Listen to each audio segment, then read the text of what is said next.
everyone, and welcome back to my channel. Today I want to talk about how I keep organized. Now for me this is really important because not only am I studying a full-time master's at business school at the moment, I'm in the middle of doing my thesis, I'm trying to open 2 companies on the side, and I have a ton of hobbies and obviously time with friends, keeping fit, all of those things that everyone has to worry about. I also suffer from chronic health issues, a bunch of autoimmune issues that are really not fun, and so keeping organized is something that's quite important to me so that I can get things done without becoming too overwhelmed and stay relaxed. So if you're like me and you like to be busy or you have a lot of stuff going on, but sometimes you feel a bit overwhelmed or a bit busy, then hopefully this video will be able to help you, because some of these things have been lifesavers and it means that I can be busy but without being stressed. So yeah, some things you might have heard of before, but there's one particular thing I do that I haven't seen many people do. So let me know if you do that. I'll mention it at the end, so just keep posted. Oh, and I'm also pretty dyslexic, and so chaotic, busy stuff just does not work well with my mind. So again, these are things that I've put in place to alleviate all of that stress. So again, maybe you have chronic health issues, maybe you have dyslexia, or maybe you just have a busy life, maybe you have family stuff going on, but I hope these little tips and tricks are helpful for you guys. Okay, so the first thing I do, which if you've watched any other productivity YouTube things, this is going to be really obvious. The first thing I want to talk about is Notion, and Notion is actually something relatively new. It's been in my life now for a couple of months. I'm just so in love. I was kind of doing a Notion type thing, but in loads of different places already. So Notion's just been like bringing everything I was already doing together in one place. I'm gonna do a whole different video on Notion. If you want to know about it, I'll link it below. But mainly for me, Notion is my second brain. So I don't have to hold anything in my head anymore. It all goes into Notion, it all gets organized. I have all these different folders and categories, everything links to each other, and Notion basically, I programmed it to just remind me as and when I need things to do. I put short-term goals, short-term things that I need to remember, but also really the long-term things as well, because they always pop up on my mind, like, oh, I must remember that. And so by having it out of my mind and on paper, it's just amazing. I cannot recommend Notion enough. If you spend any time with me, you'll know that. I like talking about it. So I'll just give you an overview of how I'm using Notion for uni. So here you can see, here's my university page, the papers that I have going on this semester. I have assignments due this week. I have assignments due this month. All papers, I can see my progress, how I'm doing with things, and I also have this amazing timeline here, so I can really see when things overlap, when things are due, and then obviously for each paper you can click on something, you can go in. I've got all the lectures, I've got notes with them as well, or reading. You can open it up as a full page, and then all the assignments as well can open up as pages, and I can put down anything to do with that, and again it all just links to each other, and if I tick something off, it's done. Yeah, it's just incredible. But again, I'll go into a full detail of how I use Notion in a different video, because it's just a whole video in itself. But the main reason I'm absolutely loving Notion is, like I said, I was using calendars and program managers and Excel sheets, and they were just everywhere in so many different places, and so Notion has just put everything in one place, and it's just made it so much easier. It's on my phone, it's on the computer, it's on an app, I can access it wherever, and yeah, just check it out if you haven't. So Notion I use as this second brain to basically dump anything that's in here into Notion and keep it really organized and keep it on paper. But the thing that I do when I actually need to turn those ideas into a to-do list and to actually do them is I will use Google Calendar. So a lot of people will use Google Calendar to obviously schedule in meetings or events or things coming up. I also use Google Calendar as an actual to-do list. So there's a lot of research around if you actually clarify, if you actually, yeah, if you actually clarify tasks and write them down with a particular date and a particular time, you're way more likely to actually do them. And so Google Calendar for me works like that. I would take all these tasks from Notion that I know I need to do, and then I'll give them a time, I'll give them a date. They can move, they don't have to like be completely rigid, but I know that they're down and that they're in there. I love Google Calendar as well because you can sync it with people. So I've got one that I sync with my husband. We have all our friends' birthdays on there. So again, it's all these things where I don't have to remember stuff. It just keeps popping up. And the wonderful thing about Google Calendar and using something visual like that, again, I can access it from my phone, I can access it from my computer, but I can see when I might be double booking myself, especially with to-do lists. Sometimes you might think you've got loads on, but if you actually slotted it into Google Calendar, it's not actually that much. But sometimes your to-do list might seem really short, but if you slot it into Google Calendar and actually give it designated times, you'll realize, oh my God, these activities have taken up my whole day. I can't possibly actually commit to this, other meeting with someone. So I'd really recommend using Google Calendar as somewhere to actually set your to-do list as days and a time for the task to get it done. And so when I set a task on Google Calendar, I won't be vague and just say, do essay. That's such a big task. I'll break the task down into little bite-sized pieces that are really manageable and really easy to do. They're not too intimidating. So instead of saying like, do essay, I will say, research title for essay, or put citations for essay, something specific about what it is that I just need to do that day. If I do more, that's great. And so I can look at Google Calendar, usually in the mornings and the evenings, just to kind of see what I've got on for that day, and also make a plan for the following day and the following week. So yeah, if you're finding it hard to get your to-do list done, it's probably because it's just a to-do list and it has no actions, it has no specific tasks, and it has no time or date associated with doing it. So see if you can somehow move your to-do list into an actual calendar and start ticking those things off as actual actions and events. And yeah, let me know if that helps. Okay, so the other thing that I do to keep organized, and this is also to do with Google, is Google Docs. And again, this is an amazing thing if you have a partner or a family. Being able to share things is wonderful because sometimes you're out and about and you need to access stuff. So my husband and I have a shared folder, and in that there's loads of really, really boring information that we might need to get hold of at any point. CVs, certificates, all that kind of stuff. And we also have an information file, and obviously it's encrypted.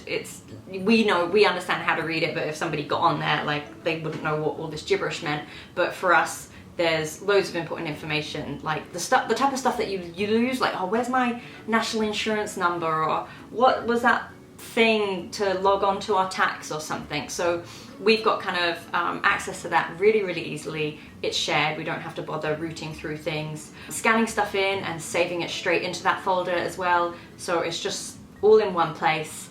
Things don't get lost. Very organized, absolutely love it. And then we have personal folders as well to keep things on there. So I did actually pay to upgrade my drive because I took up too much space.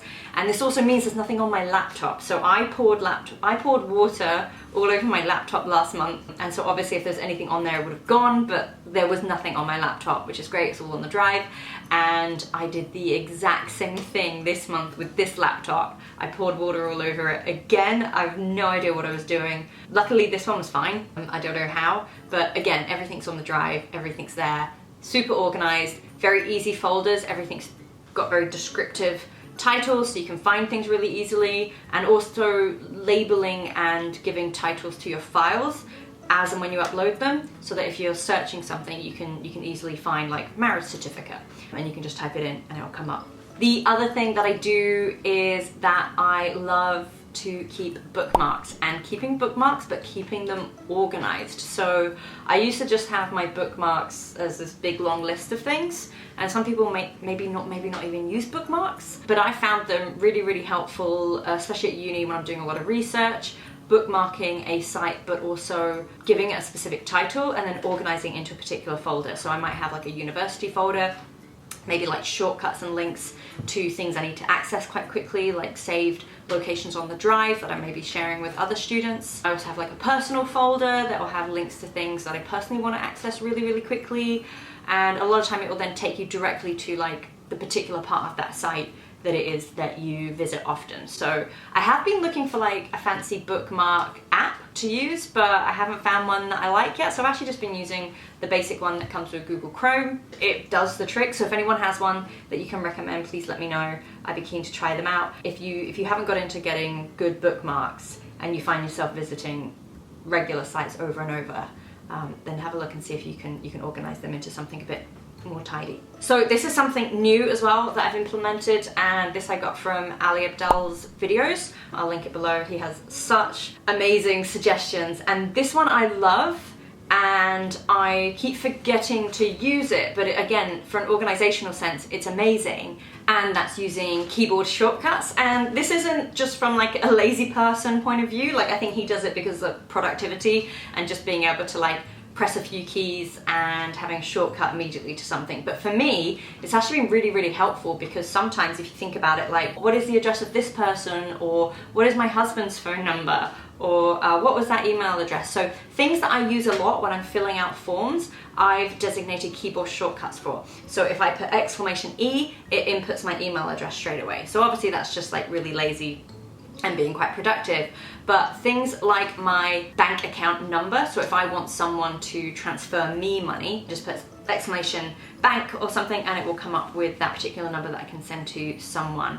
So I think I'm going to be using it a lot, and I reckon there's so many things that would be really, really helpful to use it for. So you can just go on to, I know with Mac it's a particular thing, and I think with Mac you can sync it across like all of your Apple devices. I only use a Mac computer, I don't have a phone, but if you do have a phone, then it's one of these things that you can sync everywhere. And again, you don't have to be like, oh, where's that number, where have I stored it, where have I saved it? You have it as a shortcut on your keyboard, and it just it pops right up. So check that out.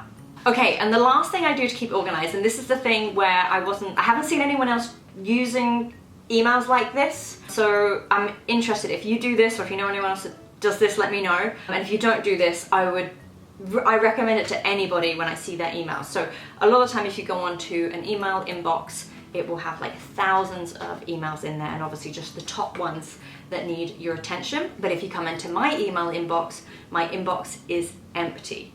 And the reason it's empty is because any email that is in there are only emails that still need my attention. If the email activity has been done, or if it's been responded to, the email will instantly get taken out of my inbox and filed into a corresponding folder that's on the left side here. So you can see I've got all these different types of folders with names for things. Some are personal, like travel, some are projects I'm working on, some are with companies that I'm working with. So any type of correspondence will go straight into there. It's amazing also for later if you need to access, oh, where was that email about that thing? You know exactly where, okay, in travel, it's gonna have my travel documents for that flight that I've, well, not with COVID, but hopefully soon again, with that flight that's coming up. So I have just found this to be so de-stressing and such a great way of being organized, because when I open my inbox, it's not this insane, oh my god, what's going on, where was that email, who needs my attention. It's okay, everything that's in this inbox needs my attention. And obviously some people, I get it, some people have hundreds and hundreds of emails a day, but again, I would really get into the habit of just like moving that email out of your inbox once it's done.